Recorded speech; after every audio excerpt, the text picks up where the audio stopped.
রাজবাড়ী পাংশায় নাদুরিয়া ঘাটের গড়াই সেতু নির্মাণের অনিয়ম, হালকা বাতাসেই ধসে পড়ল নির্মাণাধীন অংশ।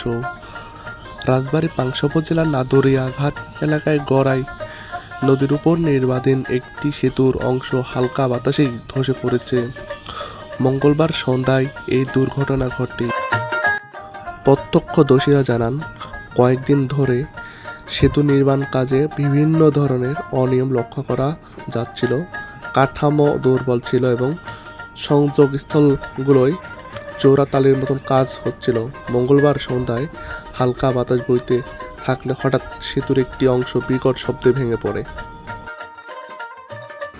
এ বিষয়ে ঠিকাদারি প্রতিষ্ঠানের পক্ষ থেকে কোনো মন্তব্য পাওয়া যায়নি।